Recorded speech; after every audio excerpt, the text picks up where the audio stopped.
नमस्कार। जैसा कि पिछले वीडियो में आप लोगों ने पढ़ाया गया था कि मिट्टी की विशिष्ट ऊष्मा, ठीक है, मिट्टी की विशिष्ट ऊष्मा के बारे में पढ़ा रहे थे कि मिट्टी के विशिष्ट ऊष्मा या मिट्टी के ताप पर प्रभाव डालने वाले कारक, जैसे मिट्टी का ताप बढ़ने से क्या या ताप घटने से क्या प्रभाव पड़ता है उसकी उपजाऊ क्षमता में, ठीक है, कौन से पौधे वहाँ पे अनुकूलन में होते हैं, कौन से नहीं, ये सब आपने पढ़ा। नेक्स्ट आज के इस वीडियो में जो है आप पढ़ेंगे मिट्टी की ऊष्मा चालकता तथा मिट्टी की विशिष्ट ऊष्मा, कि मिट्टी की ऊष्मा चालकता क्या होती है और मिट्टी की विशिष्ट ऊष्मा क्या होती है, ऊष्मा के कारण मिट्टी में होने वाले भौतिक परिवर्तन, ऊष्मा के कारण मिट्टी में होने वाले भौतिक परिवर्तनों के बारे में आज पढ़ेंगे। तो ये जो हमारा पहला टॉपिक रहेगा इसमें वो क्या रहेगा, मिट्टी की ऊष्मा चालकता, मिट्टी की ऊष्मा चालकता एवं विशिष्ट ऊष्मा, मिट्टी की ऊष्मा चालकता एवं विशिष्ट ऊष्मा। तो ध्यान दें, जिस चीज की विशिष्ट ऊष्मा ज्यादा होगी उसकी ऊष्मा चालकता उतनी ही कम होगी, उसकी ऊष्मा चालकता उतनी ही क्या होगी, कम होगी। समझ गए? इस चीज का आपको कॉन्सेप्ट दिमाग में रखना है। जिस मिट्टी की ऊष्मा चालकता कम होती है उस मिट्टी की विशिष्ट ऊष्मा अधिक होती है। यह कॉन्सेप्ट दिमाग में रखना है आपको। जिस मिट्टी की विशिष्ट ऊष्मा अधिक होती है उसकी ऊष्मा चालकता उतनी ही कम होती है, और यदि ऊष्मा चालकता अधिक है तो विशिष्ट ऊष्मा कम होगी। जैसे एक उदाहरण हमने कल भी बताया था बालू मिट्टी का। क्या बताया था? बालू मिट्टी का। बालू जो मिट्टी होती है उसकी विशिष्ट ऊष्मा 0.2 होती है, इसलिए वो बहुत जल्दी गर्म हो जाती है और बहुत जल्दी ठंडी भी हो जाती है। कल बताया गया था जो बहुत जल्दी मिट्टी गर्म हो जाती है और बहुत जल्दी क्या हो जाती है, ठंडी हो जाती है, क्योंकि उसकी ऊष्मा चालकता ज्यादा है। बालू मिट्टी की ऊष्मा चालकता ज्यादा है, समझ गए? और विशिष्ट ऊष्मा क्या है, बहुत कम है।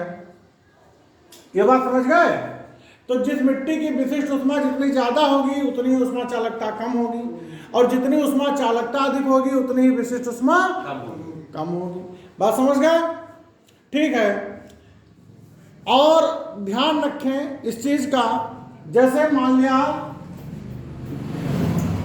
क्या बताया हमने, जिस मिट्टी की ऊष्मा चालकता अधिक हो गई, ऊष्मा चालकता कम है मान लो, तो विशिष्ट ऊष्मा क्या होगी इसकी, विशिष्ट ऊष्मा क्या होगी, अधिक होगी। और विशिष्ट ऊष्मा अधिक हो गई तो ताप क्या होगा, तो ताप क्या होगा बताओ, बोलो?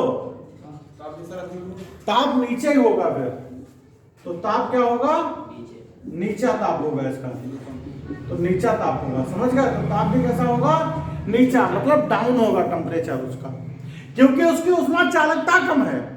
ऊष्मा चालकता का मतलब उसमें ऊष्मा बड़ा धीरे धीरे चल रही है, और जितनी ऊष्मा धीरे धीरे जाएगी उतना उसका टेम्परेचर धीरे धीरे बढ़ेगा। तो जिसकी ऊष्मा चालकता कम है उसका ताप क्या रहता है, नीचा रहता है। जिसकी ऊष्मा चालकता कम है उसका ताप कैसा रहता है, नीचा रहता है। ठीक है? ऊष्मा चालकता कम होने के कारण ऊष्मा बहुत धीरे धीरे प्रवेश करती है। ध्यान से समझें, ऊष्मा चालकता बहुत कम होने के कारण उसमें ऊष्मा बहुत धीरे धीरे प्रवेश करती है। समझ गए? तथा विशिष्ट ऊष्मा अधिक होने का, देखिए ऊष्मा चालकता क्या है, कम। बड़ा कायदा समझ लीजिए, इसीलिए जो इसमें उष्मा प्रवेश करेगी, कौन प्रवेश करेगी? उष्मा। उष्मा जो प्रवेश करेगी वो कैसे करेगी? धीरे धीरे, क्योंकि जिसकी चालकता ही कम है। अब विशिष्ट उष्मा क्या है? अधिक। विशिष्ट उष्मा क्या है? अधिक। इसीलिए जो इसका ताप है वो बहुत धीरे धीरे बढ़ेगा। जिस चीज का विशिष्ट उष्मा बहुत अधिक होता है उसका ताप बहुत अधिक धीरे धीरे बढ़ता है। जैसे कल बताया था, जल की विशिष्ट उष्मा अधिक होती है, इसलिए उसका ताप बहुत धीरे धीरे बढ़ता है। समझ गए? तो ताप धीरे धीरे बढ़ेगा और ठंडा भी धीरे धीरे होगा। ये दोनों चीजें हैं, जैसे धीरे धीरे ताप बढ़ेगा वैसे ठंडी भी धीरे धीरे होगी। समझ गए? तो चूंकि उष्मा चालकता कम होने के कारण उसमें उष्मा धीरे धीरे प्रवेश करती है और विशिष्ट उष्मा अधिक होने के कारण उसका ताप बहुत धीरे धीरे बढ़ता है। इसके विपरीत में चलिए, ये तो हो गई एक बात। दूसरी बात, एक ऐसी भी मिट्टी होगी जैसे जिस मिट्टी की उष्मा चालकता, ध्यान से समझो, उष्मा चालकता बहुत अधिक हो, लेकिन विशिष्ट उष्मा क्या हो? कम हो। विशिष्ट उष्मा क्या हो? कम हो। तो इसमें क्या होगा? इस मिट्टी की उष्मा चालकता बहुत अधिक है, अर्थात इसमें जो उष्मा जाएगी, उष्मा का जो प्रवेश होगा वो बहुत तेजी से होगा। जब उष्मा का प्रवेश तेजी से होगा तो इसका ताप कैसा रहेगा? ऊंचा रहेगा। इसका ताप कैसा रहेगा? ऊंचा रहेगा। समझ गए? और ये जल्दी ही गर्म हो जाएगी। जल्दी ही क्या हो जाएगी? गर्म हो जाएगी। क्यों? क्योंकि इसकी विशिष्ट उष्मा बहुत कम है। क्योंकि इसकी विशिष्ट उष्मा बहुत कम है, इसलिए ये जल्दी ही गर्म भी हो जाएगी। बात समझ गए? अगर विशिष्ट उष्मा अधिक होती तो धीरे धीरे गर्म होती, लेकिन विशिष्ट उष्मा कम है चूंकि, इसलिए क्या गर्म हो जाएगी? जल्दी ही बहुत गर्म हो जाएगी। तो मिट्टी दोनों प्रकार की होती है।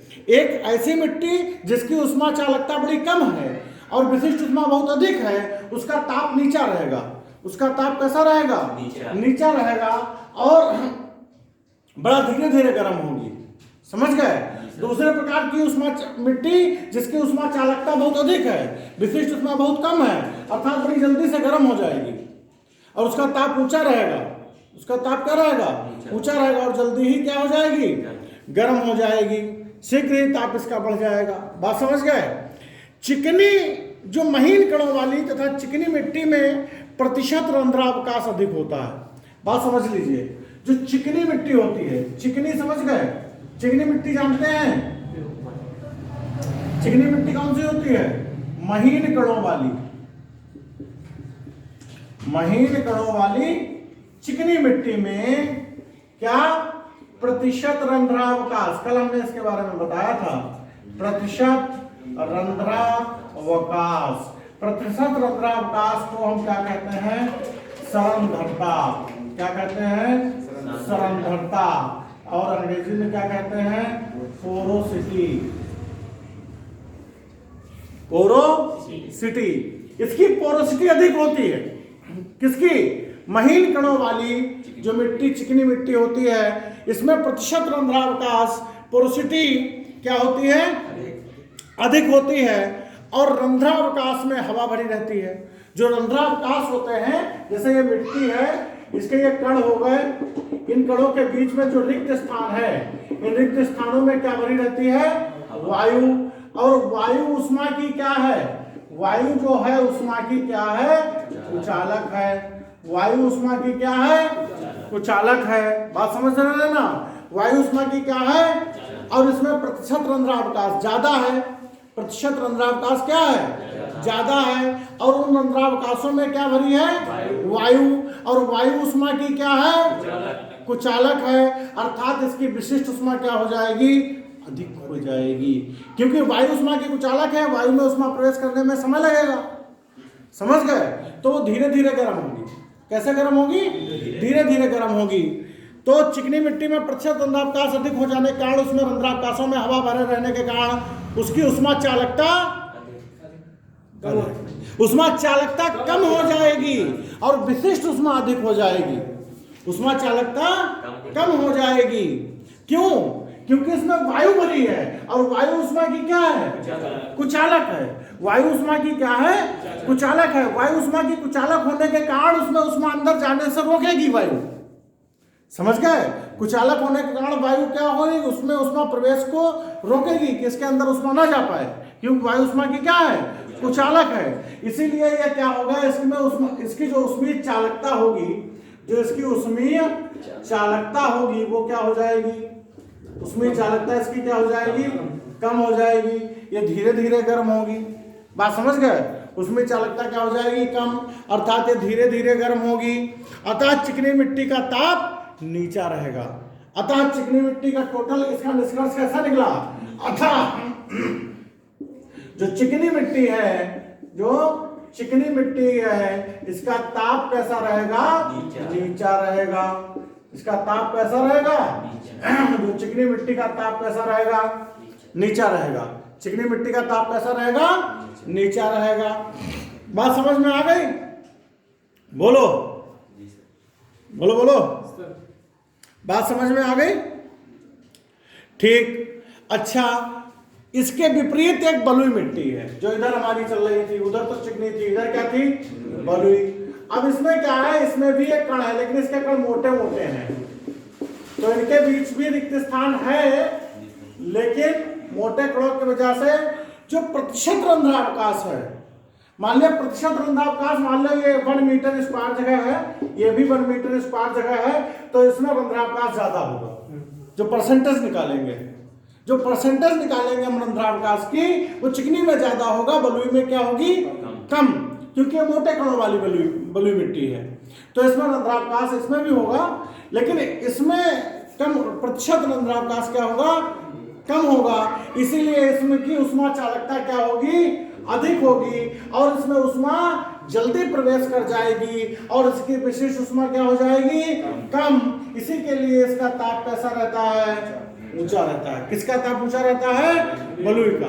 बलुई का ताप ऊंचा रहता का मतलब यह है जैसे ही उष्मा पड़ती है दोनों पर, एक डिब्बे में आप चिकनी मिट्टी भर लो, एक कंटेंट में आप चिकनी मिट्टी भर लो एक बक्से में, और दूसरे बक्से में आप क्या भर लो? बलुई मिट्टी भर लो। दोनों को समान ताप पे रख दो, तो आप देखेंगे कि बलुई मिट्टी जल्दी गर्म हो जाएगी। दोनों को बराबर उष्मा दो, तो आप देखेंगे कि बलुई मिट्टी क्या हो जाएगी? जल्दी गर्म हो जाएगी, अपेक्षाकृत चिकनी मिट्टी के। चिकनी मिट्टी देर से गर्म हो पाएगी। बात समझ में आ गई? है? क्लियर हो गई बात? ठीक है।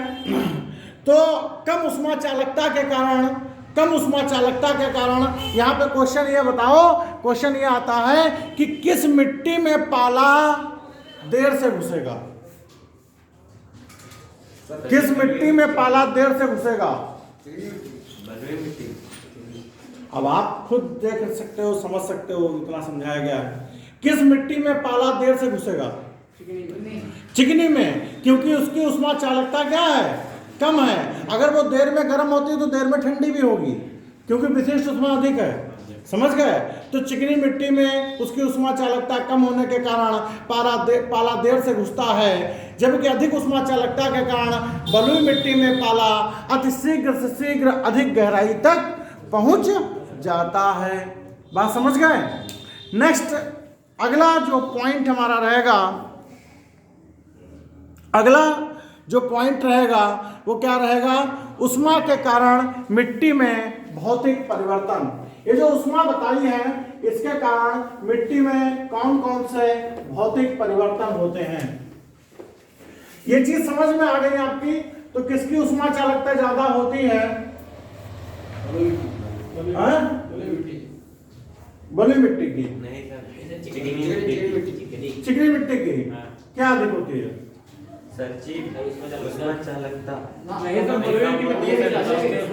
बलुई मिट्टी की। देखिए, इस पे हमने एक प्रकार से हम एक चार्ट बनवा देंगे आपका, इधर समझ लो। और एक तरफ हम मिट्टी लिखते हैं आपकी, एक तरफ इसकी उष्मीय चालकता लिखते हैं, और एक तरफ इसकी विशिष्ट उष्मा लिखते हैं। ठीक है?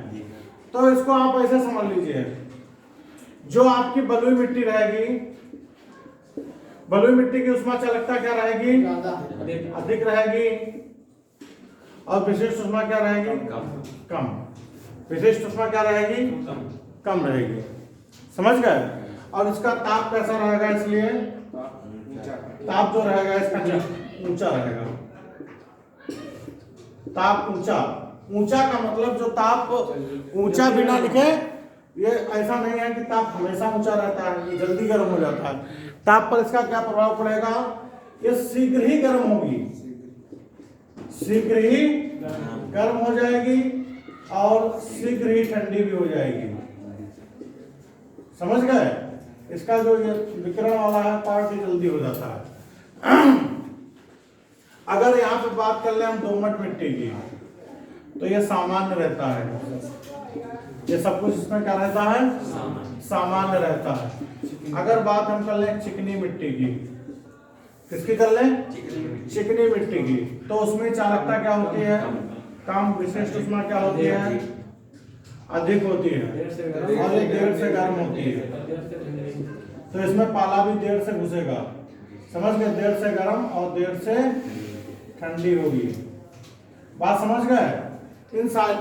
इन तीनों मिट्टियों को छोड़ दो, इन तीनों मिट्टियों को छोड़ दो। अगर बात कहीं आ जाती है चीनी मिट्टी की, जिसके कप और प्लेट बनाए जाते हैं, कहाँ बात आ जाए? चीनी मिट्टी की, तो यहाँ पे नोट करके हम लिखा दें, नोट चीनी मिट्टी की उष्मा चालकता, उष्मा चालकता सबसे कम होती है, सबसे कम, और विशिष्ट उष्मा सबसे अधिक होती है। इसीलिए इसके बर्तन बनाए जाते हैं, सबसे अधिक होती है। मिट्टियों में जल से ज्यादा नहीं होती है, ये मत समझ लेना कि जल से भी ज्यादा होती है। जल से ज्यादा नहीं होती है। मिट्टियों में जितने भी प्रकार की मिट्टियां होती है उसमें चीनी मिट्टी के लिए बात की गई है। जल, वैसे तो जल ही सर्वाधिक। बात समझ गए? चीनी की मिट्टी उष्मा चालकता। अब यहाँ पे एक चीज और भी पूछ ली जाती है कभी कभार कि चीनी मिट्टी के बर्तन क्यों बनाए जाते हैं? क्योंकि उसकी विशिष्ट उष्मा सबसे अधिक होती है, जिस कारण चीनी मिट्टी के बर्तन देर से गर्म होते हैं, देर से गर्म होते हैं। समझ गए? इसीलिए चाय के प्याले वगैरह काट के बनाए जाते हैं, चीनी मिट्टी के बनाए जाते हैं। बात समझ गए? जैसे कि अगर हम ऊपर से प्याले को पकड़ लेते हैं, कप को हाथ से पकड़ लेते हैं, तो अंदर की चाय गर्म रहती है लेकिन हमारा हाथ नहीं जलता, क्योंकि उसकी उष्मा चालकता इतनी ज़्यादा कम है कि बाहर तक उष्मा ट्रांसफॉर्मेशन में बड़ा टाइम लगता है। ठीक है? बात समझ गए? ये चीज़ क्लियर हो गई आपको? अब आगे से तो नहीं ऐसी समस्या रहेगी। बलुई मिट्टी की जो उष्मा चालकता होती है वो 0.02 होती है, वो सॉरी विशिष्ट उष्मा बड़ी कम होती है। समझ गए? ये चीज क्लियर हो गई आपकी? कि डाउट है? ओके। आगे जो है हमारा टॉपिक है उष्मा के कारण मिट्टी में भौतिक परिवर्तन। तो उष्मा का मिट्टी पर बहुत अधिक प्रभाव पड़ता है। उष्मा का मिट्टी पर बहुत अधिक प्रभाव पड़ता है। जिस प्रकार हम प्रत्येक जीव, प्रत्येक वनस्पति, प्रत्येक पौधा को जीवित रहने के लिए एक उचित ताप की आवश्यकता होती है, उसी प्रकार जो मिट्टी के अंदर जीव रहते हैं, जो मिट्टी को बनाते हैं, ऐसे जीव जो मिट्टी को क्या बनाते हैं? उपजाऊ बनाते हैं, उनको भी एक विशिष्ट टेम्परेचर की आवश्यकता होती है। उनको भी अपने जीवन के लिए एक विशिष्ट ताप की आवश्यकता होती है। इसीलिए वो आप देख रहे हैं वर्ष के कुछ महीनों में ही क्रियाशील रहते हैं, जब उनके अनुकूल टेम्परेचर होता है। जैसे बरसात के मौसम में रहते नहीं। अब इस समय इतनी सर्दी के मौसम में क्या वो जीव क्रियाशील हैं? कम क्रियाशील हैं। समझ गए? काफी गहराई पे खोदोगे तो भले मिलेंगे, लेकिन ऊपर की परत में उपजाऊ वाले जीव जो हैं, जैसे केचुआ है, वो आपको नहीं मिलेगा, क्योंकि टेम्परेचर क्या है इस समय? डाउन है। तो मिट्टी का भी तो टेम्परेचर डाउन है। मिट्टी का टेम्परेचर डाउन है कि नहीं है? दोनों का ही टेम्परेचर डाउन है। वायुमंडल का है तो मिट्टी का भी है। तो ऐसे जीव जो भूमि को उपजाऊ बनाते हैं, ये भी वर्ष के कुछ महीनों में ही क्या रहते हैं? क्रियाशील रहते हैं, जिनके कारण मिट्टी में भौतिक परिवर्तन, ताप का जो उष्मा के कारण जो भौतिक परिवर्तन है उसका बहुत प्रभाव है। समझ गए? और उसके निम्न कारण हैं, किन किन कारणों से भौतिक परिवर्तन पड़ता है उष्मा के कारण मिट्टी में निम्न प्रभाव पड़ते हैं। कौन कौन से प्रभाव हैं वो देखेंगे। पहला है मिट्टी की नाइट्रोजन, मिट्टी की क्या है, मिट्टी की नाइट्रोजन तथा जैव पदार्थ।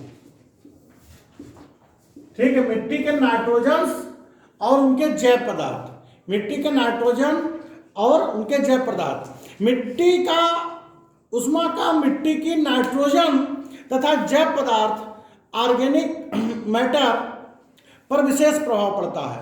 उष्मा का मिट्टी के नाइट्रोजन और मिट्टी के ऑर्गेनिक मैटर पर विशेष प्रभाव पड़ता है। किसका? उष्मा का। गर्म दिनों में जैव पदार्थ सड़ने गलने के कारण क्या हो जाते हैं? कम हो जाते हैं। समझ गए? क्योंकि जो 25 डिग्री सेंटीग्रेड टेम्परेचर होता है, इसके ऊपर जैव पदार्थ बड़ी तेजी से सड़ते हैं। जैसे ही टेम्परेचर 25 डिग्री सेंटीग्रेड के ऊपर पहुंचता है मिट्टी का, वैसे इसमें जैव पदार्थ क्या होते हैं? बड़ी तेजी से सड़ते गलते हैं, जिसके कारण टेम्परेचर वहां का भूमि का क्या हो जाता है? बढ़ जाता है। समझ गए? इसके विपरीत ठंडे दिनों में, समझ गए, या ठंडे प्रदेशों में या ठंडे दिनों में ठंडे स्थानों में उनकी मात्रा क्या रहती है? अधिक रहती है। किनकी? जैव पदार्थों की। क्योंकि गर्म स्थानों में, जहां पे गर्म स्थान है, मान लिया वहां का टेम्परेचर 25 डिग्री सेंटीग्रेड से ऊपर है, वहां जो जैव पदार्थ हैं वो जल्दी ही क्या हो जाते हैं? सड़ते हैं, गलते हैं। समझ गए? और जब जल्दी सड़ गल जाएंगे तो यहाँ से जैव पदार्थ क्या हो जाएंगे? यहाँ जैव पदार्थ कम पड़ जाएंगे। गर्म स्थानों में जैव पदार्थ कम पड़ जाएंगे कि नहीं कम पड़ जाएंगे? क्योंकि तो वो तो 25 डिग्री सेंटीग्रेड से ऊपर गल गए। लेकिन जो ठंडे स्थान है, जो कैसे स्थान है? ठंडे स्थान है, गर्म स्थानों की अपेक्षा ये यहाँ पर ज्यादा रहते हैं। कौन? जैव पदार्थ यहाँ पर गर्म स्थानों की अपेक्षा क्या रहते हैं? अधिक मात्रा में उनकी उपस्थिति रहती है। समझ गए? अगर एक अनुमान लगाया गया है कि यदि प्रत्येक 10 डिग्री सेंटीग्रेड के ताप गिरने पर, प्रत्येक 10 डिग्री सेंटीग्रेड पर, एक अनुमान है कि प्रत्येक 10 डिग्री सेंटीग्रेड ताप गिरने पर, गिरने का मतलब डाउन होने पर, प्रत्येक 10 डिग्री सेंटीग्रेड ताप गिरने पर मिट्टी में नाइट्रोजन तथा जैव पदार्थ की मात्रा 1.5 गुना बढ़ जाती है। कितनी बढ़ जाती है? 1.5 गुना बढ़ जाती है। समझ गए? 1 से 1/2 गुना। कितनी बढ़ जाती है? 1.5 गुना। 25 डिग्री सेंटीग्रेड के ऊपर जहां जैव पदार्थ और नाइट्रोजन की मात्रा कम हो जाती है, वहीं अगर 10 डिग्री सेंटीग्रेड टेम्परेचर कम कर दिया जाए तो उसके जो जैव पदार्थों और नाइट्रोजन की मात्रा कितने गुना बढ़ जाएगी? और 10 डिग्री सेंटीग्रेड कम कर दिया जाए और 1.5 गुना बन जाएगी। समझ गए? लेकिन और बहुत कम करते चले जाओगे तो इसका उल्टा प्रभाव भी पड़ता है। अभी हम बताते हैं। क्योंकि अगर 0 डिग्री सेंटीग्रेड से नीचे आप चले गए तो इसकी सभी रासायनिक क्रियाएं भी क्या हो जाएंगी? बंद हो जाएंगी। समझ गए? इसको भी ध्यान में रखना है। अगर आप 0 डिग्री सेंटीग्रेड से कहाँ चले गए? नीचे मिट्टी का टेम्परेचर हो जाएगा, तो वहां पर होने वाली सारी रासायनिक क्रियाएं भी क्या हो जाएंगी? बंद हो जाएंगी। तो यहाँ पर हम दूसरी हेडिंग वही बताते हैं कि मिट्टी में होने वाली रासायनिक क्रियाएं, मिट्टी में होने वाली कौन सी क्रियाएं? रासायनिक क्रियाएं। मिट्टी में होने वाली क्या? रासायनिक क्रियाएं। ध्यान से समझेंगे। मिट्टी में होने वाली रासायनिक क्रियाएं, उष्मा के ताप के बढ़ने पर मिट्टी में होने वाली रासायनिक क्रियाओं की गति जो होती है वो तीव्र हो जाती है। समझ गए? वान ठाफ एक वैज्ञानिक थे। कौन थे? वान ठाफ, नाम सुना होगा। वान ठाफ ने एक निष्कर्ष निकाला। एक वैज्ञानिक वान ठाफ के अनुसार प्रत्येक 10 डिग्री सेंटीग्रेड बढ़ाने पर, प्रत्येक 10 डिग्री सेंटीग्रेड बढ़ने पर, प्रत्येक 10 डिग्री सेंटीग्रेड बढ़ने पर, किसके अनुसार? वन टाप के अनुसार प्रत्येक 10 डिग्री सेंटीग्रेड बढ़ने पर निश्चित ताप की जो सीमा तक मिट्टी की रासायनिक क्रियाएं जो होती हैं वो 2 से 3 गुना बढ़ जाती हैं। 2 से 3 गुना रासायनिक क्रियाएं बढ़ जाती हैं। क्या हो जाती हैं? बढ़ जाती है। किसने बताया था? वान टाप ने। प्रत्येक 10 डिग्री सेंटीग्रेड टेम्परेचर ऊपर होने पर जो रासायनिक क्रियाएं होती हैं वो 2 से 3 गुना बढ़ जाती हैं, लेकिन 0 डिग्री सेंटीग्रेड टेम्परेचर होने पर सभी रासायनिक क्रियाएं बंद हो जाती हैं। 0 डिग्री सेंटीग्रेड टेम्परेचर होने पर सभी रासायनिक क्रियाएं बंद हो जाती हैं। अगला पॉइंट है कि मिट्टी की कार्बन डाइऑक्साइड तथा ऑक्सीजन पर प्रभाव। तो नीचे ताप पर मिट्टी में जीवाणुओं की क्रिया मंद पड़ जाती है। नीचे ताप पर मिट्टी में जीवाणुओं की क्रिया मंद पड़ जाती है, अतः मिट्टी के रंध्रकूपों में कार्बन डाइऑक्साइड की मात्रा कम। नीचे ताप पर, ध्यान से समझें, बात समझ रहे हैं ना? नीचे ताप पर जो है किसकी क्रिया कम हो जाती है? जीवाणुओं की क्रिया मंद पड़ जाती है। जो जीवाणु है उनकी क्रिया क्या हो जाती है? मंद हो जाती है, धीमी हो जाती है, जिसके कारण उनके रंध्रकूपों में कार्बन, किसके रंध्रकूपों में? मिट्टी के रंध्रावकाश में, समझ गए? कार्बन डाइऑक्साइड की मात्रा क्या हो जाती है? कम, और ऑक्सीजन की मात्रा क्या हो जाती है? अधिक हो जाती है। इसके विपरीत ऊंचे ताप वाली मिट्टी में कार्बन डाइऑक्साइड की मात्रा अधिक और ऑक्सीजन की मात्रा कम होती है। बात समझ गए? अगला जो प्रभाव है मिट्टी की विशिष्ट ऊष्मा पर प्रभाव। मिट्टी की विशिष्ट ऊष्मा पर प्रभाव। ताप ऊंचा होने पर मिट्टी के रंध्रकूपों का जल बाष्पीकरण हो जाता है। अगर टेम्परेचर ऊंचा होगा तो मिट्टी के रंध्रावकाशों में जो जल भरा होगा उसका क्या हो जाएगा? बाष्पीकरण हो जाएगा। मिट्टी के रंध्रावकाशों में जो जल भरा है वो उसका क्या हो जाएगा? बाष्पीकरण हो जाने के कारण जो ताप है वो क्या हो जाएगा? बढ़ जाएगा, जिससे कि मिट्टी की विशिष्ट ऊष्मा क्या हो जाएगी? कम हो जाएगी, और मिट्टी जो है शीघ्र ही ठंडी व शीघ्र ही गर्म होने लगेगी। अगला जो पॉइंट पड़ता है मिट्टी के लवणों पर प्रभाव। नीचे ताप पर लवण, जो नीचे ताप पर लवण होते हैं टेम्परेचर डाउन होने पर, नीचे ताप पर लवण पदार्थ मिट्टी की ऊपरी सतह में ही रहते हैं। जब टेम्परेचर नीचा होता है तब जो लवण पदार्थ होते हैं वो मिट्टी की कहाँ रहते हैं? ऊपरी सतह पर। लेकिन ताप अधिक हो जाने पर, ताप बढ़ जाने पर जो लवण हैं वो मिट्टी के नीचे की सतहों में चले जाते हैं। अगला पॉइंट है मिट्टी के रंग पर प्रभाव। उसके रंग पर क्या इफेक्ट पड़ेगा? नम जलवायु तथा ठंडी जलवायु वाले मिट्टी में नम तथा ठंडी जलवायु वाली मिट्टी का रंग भूरा तथा अधिक टेम्परेचर वाली जगह का जो मिट्टी का रंग क्या हो जाता है? चमकदार पीला या काला हो जाता है या गहरा लाल हो जाता है, जहाँ का टेम्परेचर क्या होता है? अधिक होता है। ऐसे स्थान जहाँ का टेम्परेचर अधिक होता है वहाँ का जो भूमि होती है वो गहरी लाल या काली हो जाती है, समझ गए? जबकि नम और कम टेम्परेचर वाले स्थानों का रंग कैसा रहता है? हल्का भूरा या सफ़ेद होता है। बात समझ गए? क्लियर हो गया? ये था आपके मिट्टी पर जो प्रभाव पड़ते हैं ऊष्मा के कारण, ठीक है? तो इस चैप्टर के बाद आपको अगला नया टॉपिक मिलेगा, ऊष्मीय चालकता। ऊष्मीय चालकता में चालन, संवहन और विकिरण के बारे में अगला वीडियो आपको प्राप्त होगा जल्द ही। धन्यवाद।